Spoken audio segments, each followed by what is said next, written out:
The sitting is resumed. It's time for questions to the Minister of Finance. Question 8 has been withdrawn. I call Matthew O'Toole. Thank you, Mr Speaker. Question 1. Minister. With the Speaker's permission, I will answer question 1 and 7 together. I have written to the Chief Secretary to the Treasury setting out my significant concerns in relation to elements of the financial package, including the stipulations on revenue raising. I am meeting with the Chief Secretary to the Treasury tomorrow, where I will be pressing for substantive engagement on how we develop and implement a new fiscal framework. I view that very much as a start of the engagement with Treasury on these matters. The immediate priority is for the British Government to put in place a fair and appropriately baselined needs-based fiscal floor, which recognises our underfunding for the start of the next spending review. It is essential that the right level of funding is provided by Treasury to ensure we have a sustainable foundation for our public finances going forward. Thank you, Mr Speaker. Minister, Executive Ministers have said various contradictory things about revenue raising, some in print, some verbally. As a constructive opposition, we have said we don't think it would be appropriate to impose punishing new rises on the people of Northern Ireland this year. The Executive will meet this week to discuss the regional rate rise. Can the Minister confirm whether she will be recommending an above or below inflation rise in the regional rate? As the member will know, we have quite a tight time frame within which we need to set the rate to ensure that rates bills go out for the beginning of April. I will be hopefully discussing with executive colleagues this week the rate for the incoming financial year. It wouldn't be appropriate for me to have those discussions in advance of having them with executive colleagues. Neil McAllister. The Minister would agree that integrated education can be truly transformative for society as a whole. So at your meeting with the Treasury tomorrow, will you urge the Treasury to reverse its decision to remove ring-fenced funding? And if they will refuse to do so, will you work with the Education Minister to ensure that the capital funding for integrated schools can actually move ahead? Sure. So I am actually still awaiting clarity from Treasury as to what funding has been reprofiled, so that is something that I will be raising with the Chief Secretary to the Treasury tomorrow. I share the concerns that the Education Minister has set out. These are important projects. As the member will know, no executive parties had anything to do with the reprofiling of the money, but obviously we'll have to now deal with the outworkings of whatever comes next. Declan Kearney. Minister, there's a widely shared view that one effect of Tory economic policy towards the north over the last 14 years has been to turn this region into an economic backwater. Do you agree that the transfer of maximum fiscal powers is essential to economic growth and stability here? And will you press that case at your meeting in London tomorrow and going forward? Minister. I think that we would all share the view that a decade of Tory austerity has done huge damage to our public services, and I certainly agree that it is vital that we have all the fiscal levers that we can at our disposal. That's why we included additional fiscal powers in the joint executive letter that was sent to the British Government on the 4th of February. In terms of fiscal powers, the member will know that my predecessor, Conor Murphy, had set up the Fiscal Commission to look at the devolution of additional powers, and that subsequently the report of the Fiscal Commission went out for consultation. So I will consider the Fiscal Commission's recommendations across a full range of taxes, and will then bring proposals to the Executive on additional fiscal powers that we might seek, and that will be something in terms of the fiscal framework that I will be raising with Treasury. Call Harry Harvey. Question 2, Speaker. Minister. I am deeply concerned about the impact of bank branch closures on local communities, particularly in our rural towns and villages. I have written to the main local banks operating here, calling for a meeting to discuss how access to vital banking services can be maintained. Increasing the rollout of banking hubs at pace is a matter that I will be raising when I meet with the banks and their industry representatives, and I will also separately be meeting with the Financial Services Union to discuss the direction of travel of the banking industry. Mr Harvey. Thank you, Mr Speaker. And first of all, can I wish you well in your recent position, Minister? Minister, the current criteria is quite rigid for assessing the need for banking hubs. I wonder, does the Minister have any plans to review review the current criteria for tackling banking hub eligibility? Thank you. Minister. So, as I understand it, banking hubs are owned by Cash Access UK, which is a company set up by banks and others and operated by the Post Office. The location of banking hubs is established by Link, which runs the main cash machine network people will be familiar with, following an assessment by them of need. So how they assess need and the criteria used is an issue that I will be raising when I meet the banks and their industry representatives, and I will be testing with the industry the assessment process to qualify for a banking hub and as to whether it's suitable. And I know that the Consumer Council has worked in partnership with Link to identify areas that could be considered for banking hubs. And by using that criteria that Link has, the Consumer Council submitted 8 community requests, but only 4 areas qualified. So I very much want to understand what that process is. Call on you, Murphy. Minister, for her answers thus far. Minister, how can we increase the number of banking hubs here going forward? Minister. Thank you. So I suppose similar to what I have just set out to Mr Harvey, I very much want to understand what the process is, so that when other towns and villages that are left without a bank, how can they benefit from these hubs and what can be done to drive this forward. So that's something that I will be very keen to explore with the banks and their representatives when I have the opportunity to meet them. Thank the Minister for her remarks so far. Could the Minister state whether she could have a conversation with the Chief Executives of the Bank in some way that there should be some public service obligation for them to make sure that banking services are retained in our rural and particularly our hard-to-reach communities, rather than what there seems to be their full-speed attempt to get rid of their banks or their banking structures just for the sake of saving some money?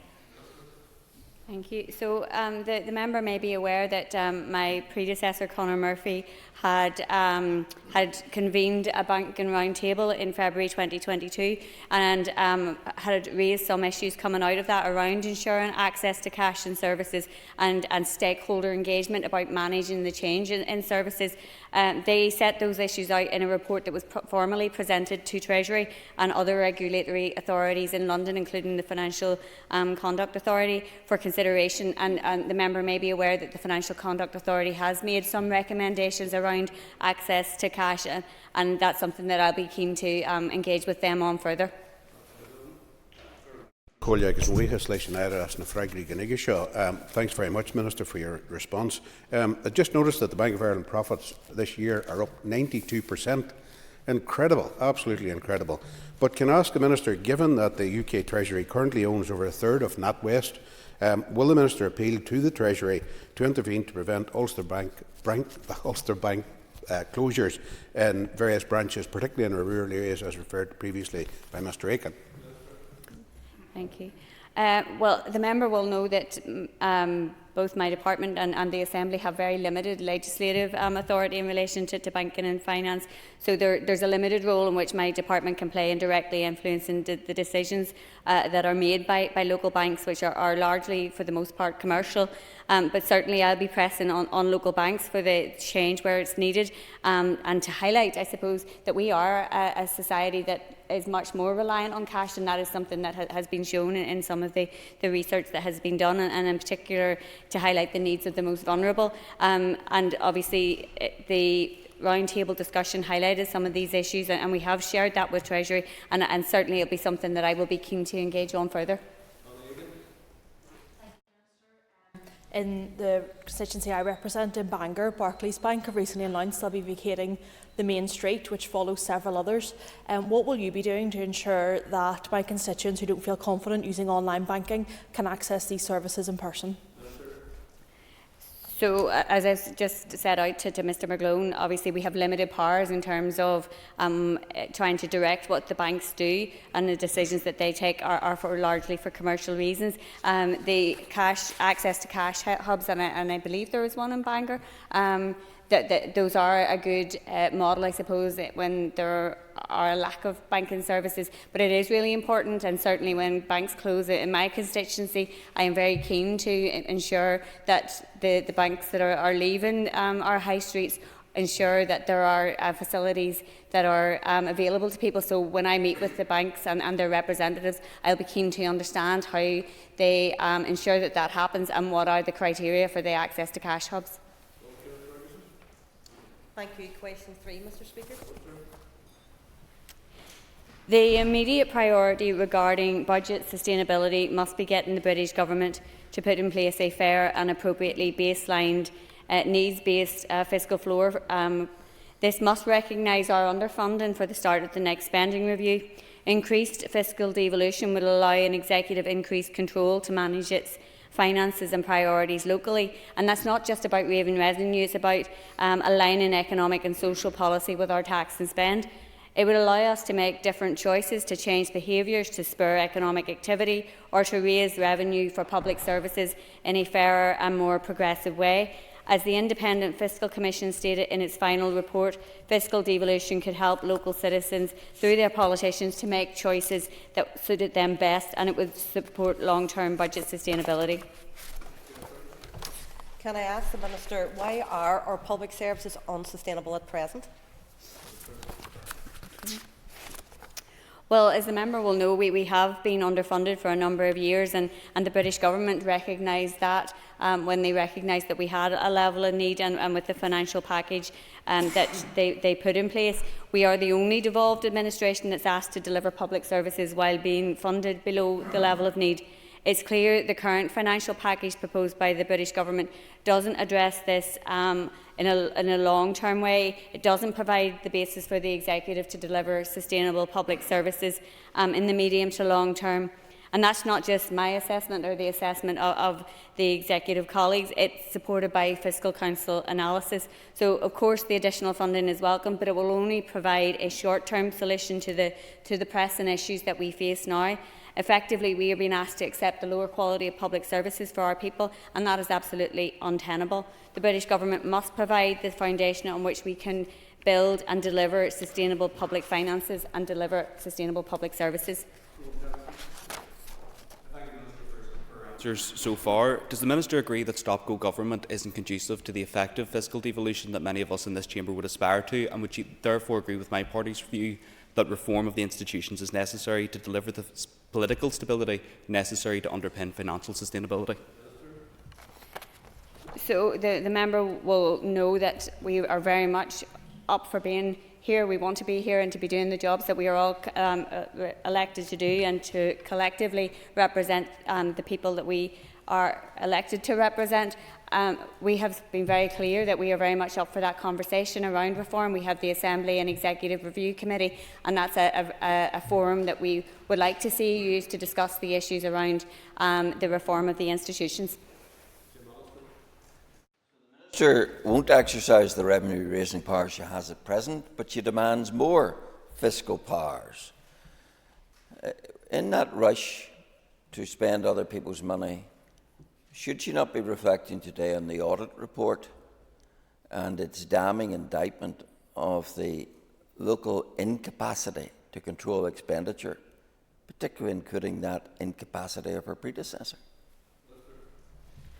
Well, I think the Audit Office report highlighted a number of things, including that the increased costs are not unique to here, that the inflationary price rises, the global issues that have impacted supply chains and logistics have been a global effect. There are clearly issues that need to be addressed in terms of the delivery of major capital projects. I understand the head of the Civil Service has set up a cross-departmental working group to look at the issues that have been raised and to how we can better deliver capital projects going forward.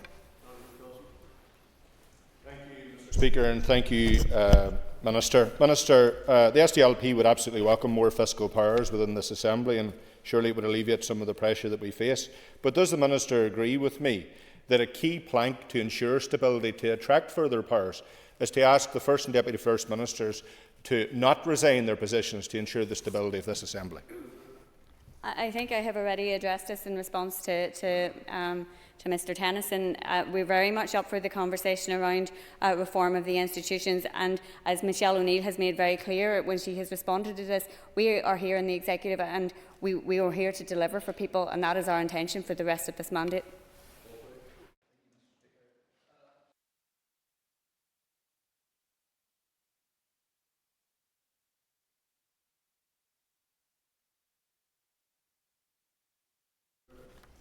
Well, the Fiscal Commission made a number of recommendations around potential powers to devolve, and the subsequent consultation officials are currently analysing, and I will be looking at the full range of powers, considering the recommendations that have come back through the consultation and presenting that to the Executive for their consideration. Mr. Speaker. The Derry and Strabane District Council City deal is nearing the end of its business case process and is working towards signing the deal in spring or summer of this year. The deal signing obviously will mark the stage that the funding can actually be released. Mr. Speaker, and can I thank the Minister for her response? Minister, one of the frustrations that the Council have highlighted with me is the speed in which these business cases have been approved, and the frustration that heads of terms can't be signed at an earlier opportunity to draw down funding to allow them to make the necessary progress. Will the Minister commit to working with the Economy Minister to bring these City Deal projects further ahead? City and growth deals, as the member will know, are long-term capital investment programmes, and the process requires a detailed business case development and approval for each constituent project to ensure the proper use of funds. My officials and other departments have been regularly engaging with deal partners, and they continue to work through the relevant approvals process for the numerous business cases involved in the deal. I know the views that the member is expressing, they have been expressed to me as well, those concerns around the bureaucracy of the process. I have discussed that with my officials, and they've assured me that they are working at pace to progress business cases, but I will certainly be up for the conversations with the Economy Minister to ensure that the City and Growth deal for Derry and Strabane, but for the other council areas, can all proceed as quickly as possible.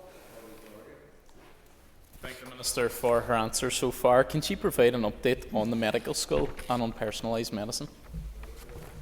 I understand that work is currently underway by the Departments for Economy and the Department of Health in conjunction with Ulster University to develop the business case for Phase 2, which will see the expansion of the medical school. And I know the member is very supportive of that and has been working on it, and I'm sure he will also be engaging with those ministers in relation to the expansion of the medical school. Can I ask the Minister for an update on the implementation of the recommendations of the Northern Ireland Audit Office report into public procurement in Northern Ireland, with particular reference to the reforms that were made to the Procurement Board in 2020?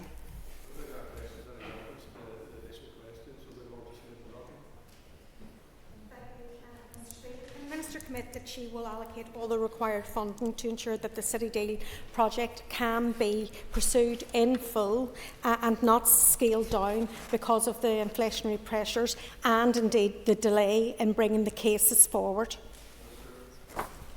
Well, the member will be aware that I believe £210 million have been allocated from government, 100 million of City Deals funding and 110 million from the Inclusive Future Fund, which will be equally funded by the Executive and the British Government. And Derry and Strabane District Council and project delivery partners are expected to contribute an additional 52 million investment. And it speaks to the point that we've already discussed with Mr Middleton, that these the business case process has to proceed as quickly as possible, and that's something that I will be very keen to work with Executive colleagues around.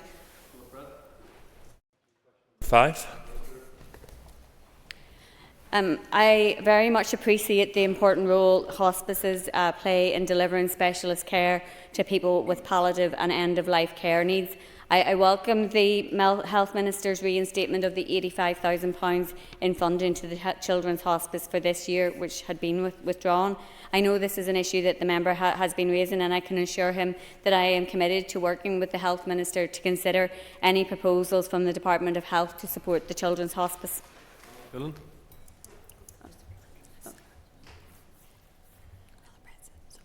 Oh, sorry, Philip Brett, sorry. Apologies. Thank you, Mr Speaker.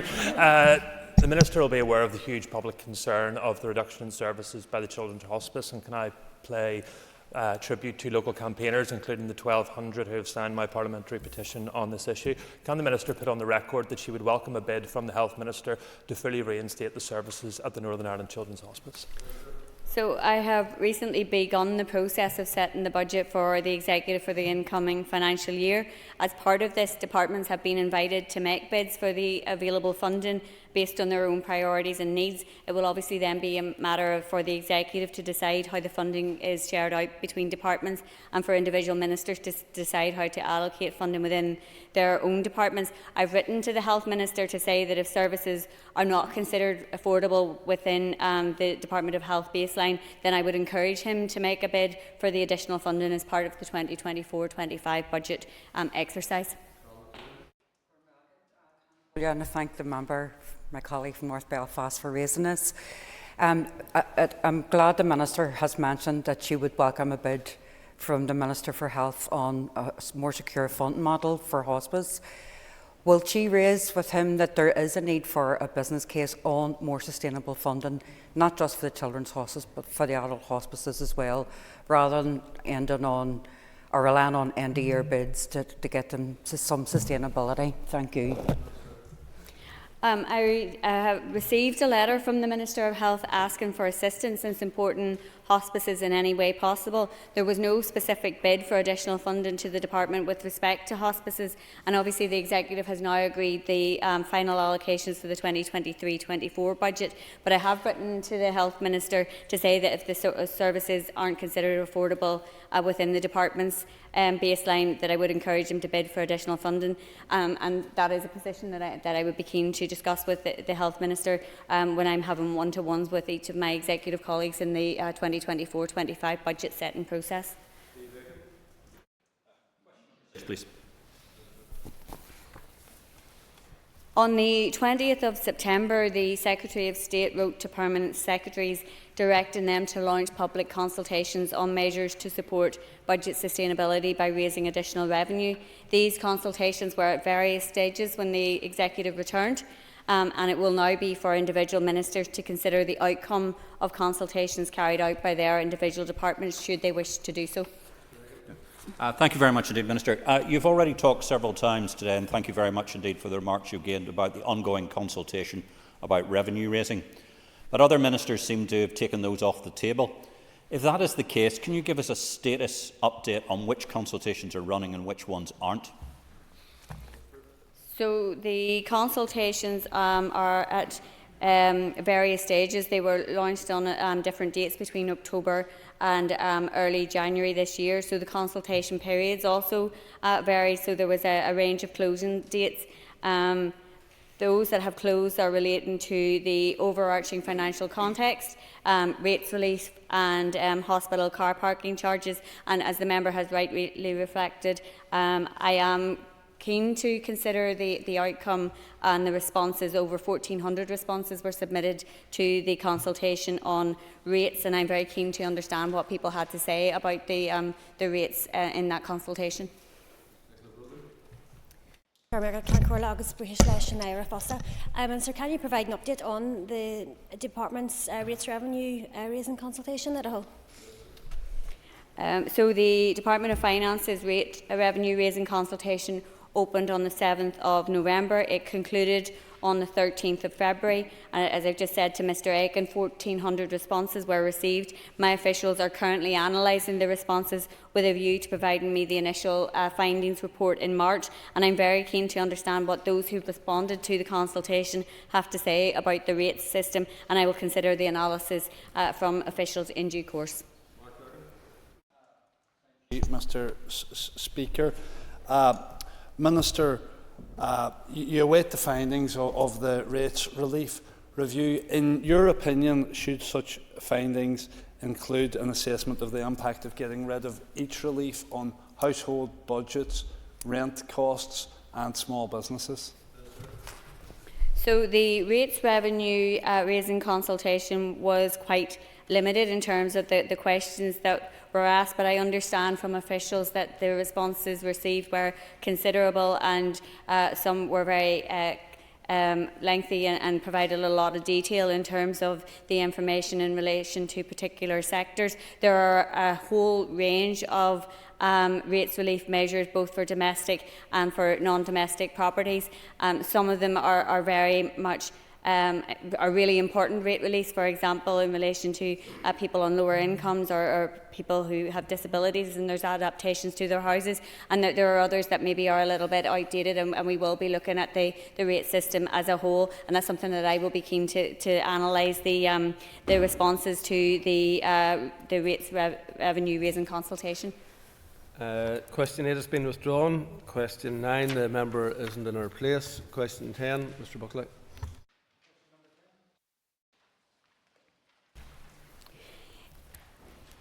So the consultation opened on the 7th of November and concluded on the 13th of February. 1,400 responses were received on both the domestic and non-domestic rating measures, and my officials are currently analysing the responses with a view to providing me with the initial findings report in March. Thank you, Speaker, and thank you, Minister, for your answer. You'll be aware of the huge concern that there is among manufacturing regarding the non-domestic rates measures, particularly that of industrial derating. Many in our manufacturing sector have suffered greatly due to rising energy, rising staff costs, and indeed post-Brexit trading conditions. Is the Minister aware of these concerns, and what can she do to mitigate against them?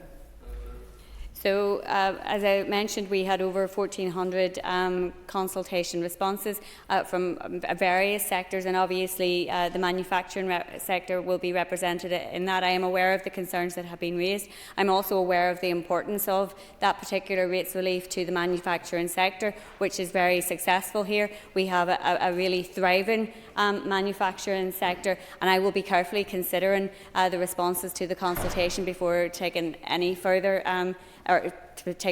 steps.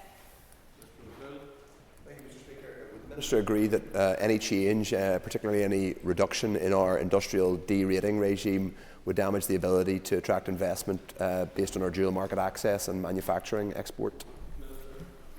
So I'm very clear that our rating system should be fair, it should be equitable, it should be progressive, but it should be very much aligned to our economic vision. It should be about creating jobs, it should be about supporting businesses, and it's important that what we are trying to achieve with our rating system is about growing the tax base so that there are more businesses actually contributing to the rates revenue rather than putting more burden on individual businesses at the minute. So I am very much aware of the concerns that have been raised. I'm also very aware of the importance of the manufacturing sector, as I've already said, and I will be carefully considering the consultation responses. Question number 11.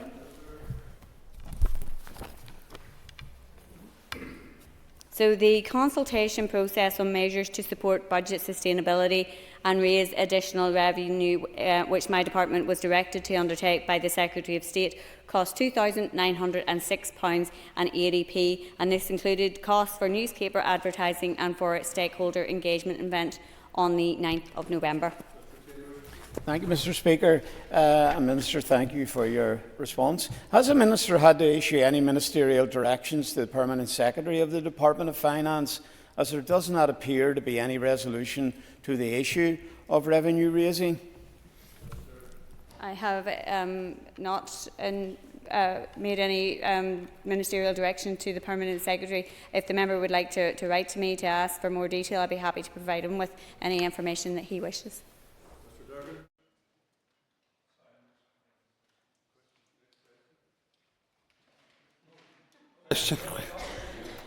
Question number 12, Mr. Speaker. My department has extended small business rates relief scheme in legislation for the forthcoming financial year. This will provide in the region of £20 million worth of assistance automatically to 29,000 small businesses who benefit from a reduction of between 20 and 50% on their rates. Thank the Minister for her answer. Does the Minister have any intention to change the scheme once we reach the year end now moving forward, given the challenges small businesses in particular have faced over the past few years?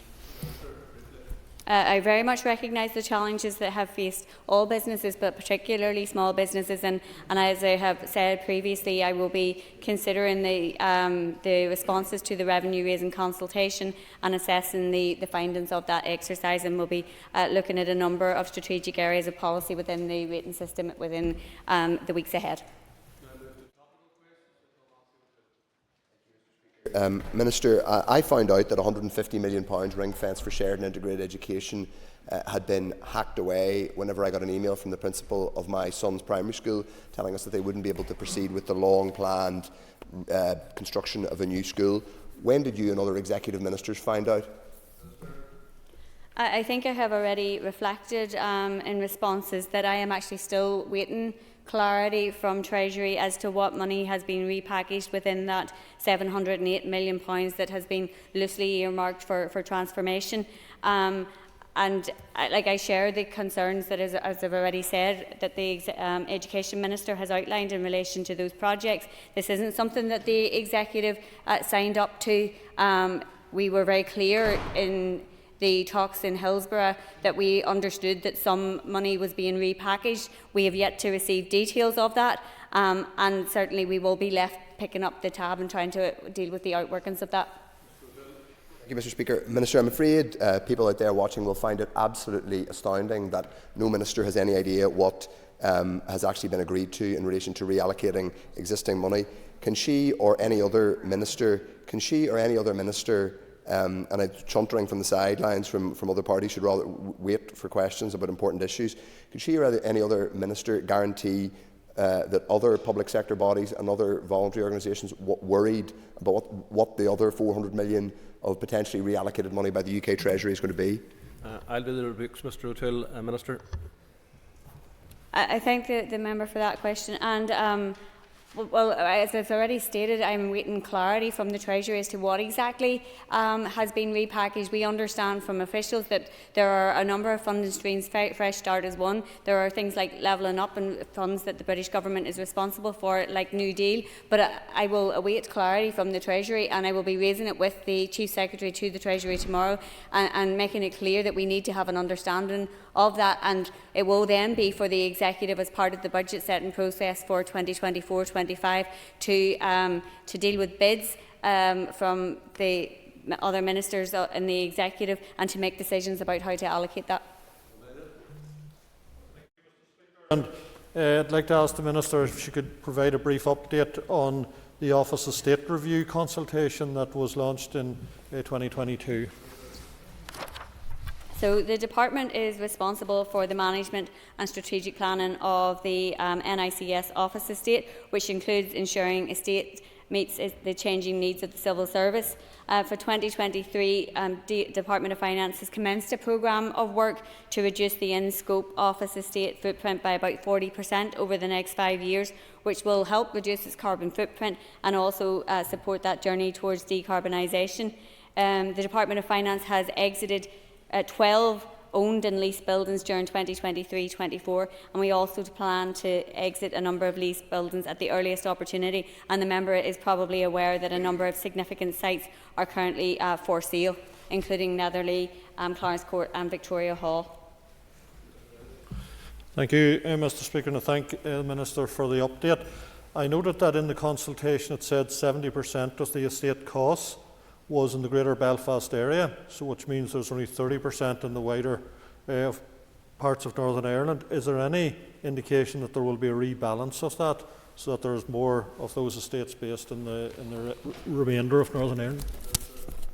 So, as the member has outlined, there is, as I have already stated, there is a plan to reduce our footprint by 40%, and that is very much, I suppose, reflecting the changing needs of the civil service, but also people's changing work patterns. The member will be aware that there was a number of Connect 2 hubs that were established by the previous Finance Minister. There's been quite poor uptake of the use of those, so it will be very much, I want to understand what the use of our office estate is right across the north, and to look at how we can best use that footprint.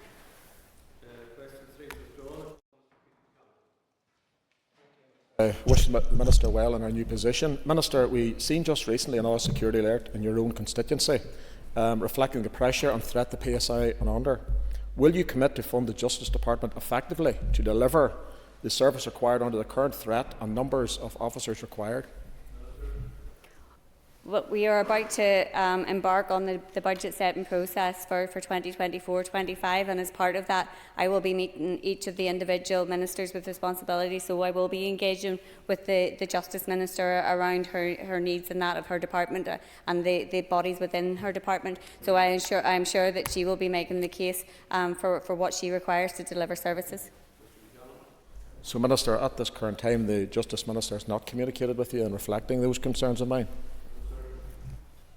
So the budget setting process is ongoing. The departments were asked to come back to the Department of Finance by the end of February with their initial pressures for the incoming year, and then I will be embarking on a one-to-one process of engaging with ministers around the pressures facing their department and their bids and their priorities for the incoming financial year, and it will then be for the executive to decide the overall budget.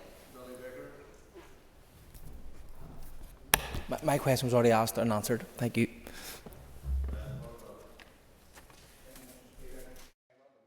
To her new position, and can I ask her, has she considered the future of the County Hall building in Coleraine in a future estate strategy, and has a building survey been carried out recently? So that's not one that has come up with me yet, but I'd be happy to write to the member to give him some further details on that particular issue. I thank the Minister for her answer and her commitment to reply. The County Hall has a capacity of 700.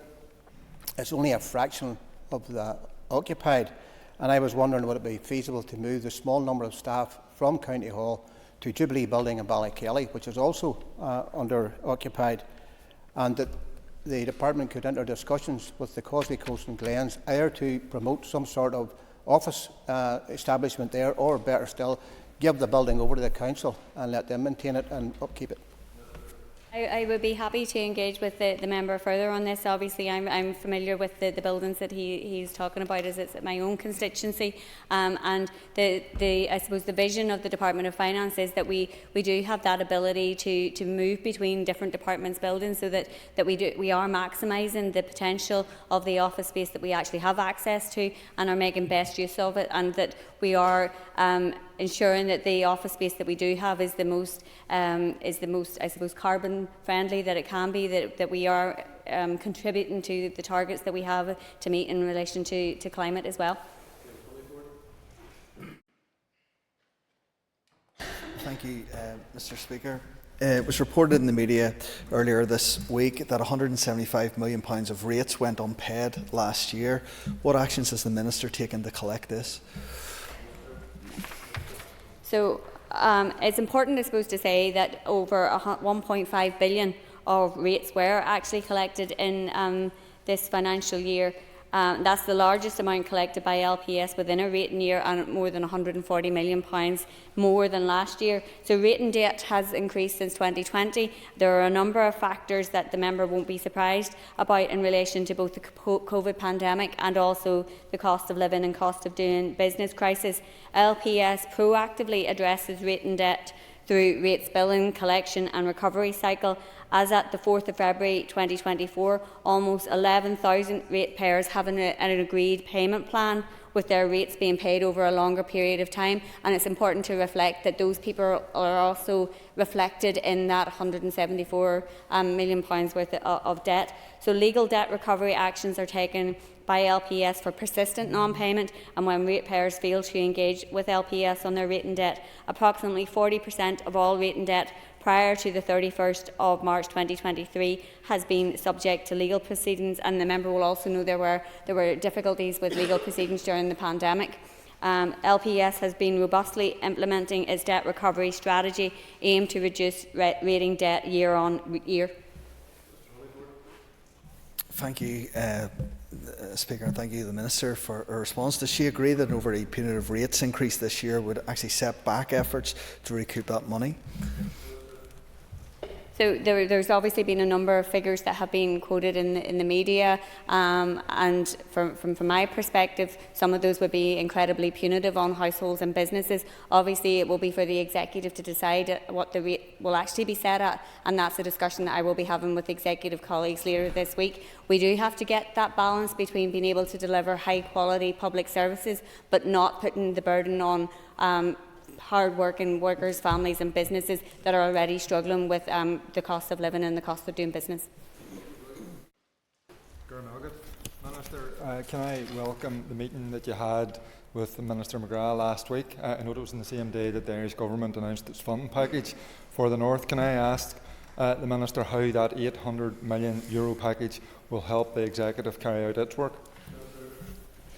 Well, it was really positive to have that engagement with the Irish Finance Minister. There is a significant investment there by the Irish Government of €800 million, and for me that very much demonstrates that power of joint working to deliver positive benefits for people right across the island. It will make a significant contribution to the development of our economy and infrastructure, particularly in the northwest where the A5 project is, and also in border areas. Support also the redevelopment of Casement Park, and will create jobs and connect communities and unlock economic benefit. And I think some of the funding that is contained within it in relation to tackling educational underachievement, female entrepreneurship, they're very positive things that obviously we share a view on North and South. I'm also meeting the Minister for Public Expenditure and Reform tomorrow, Pascal Donohoe, and I am very much looking forward to having similar engagement with him. Yeah, I thank the Minister for her answer, and just in terms of agreeing with her in terms of working across the island for the betterment of citizens here, can I ask when the next North-South Ministerial Council is due to meet? So unless I've had notification while I've been in the chamber, we don't actually have a date for the next meeting of the North-South Ministerial Council. Obviously, it's really important that engagement and those meetings and regular meetings, both in plenary and in other form, actually begin to take place again. So hopefully that will happen in the very near future. Next question is Mr. Stewart. He's not in his place, so that is the last question. Minister, you're relieved of your duties. Thank you. And just say the Chamber will have a delegation from the Maldives, and they're in the gallery, so they're very welcome. And there's no plans for a reciprocal visit for members, so don't get too excited. If you take your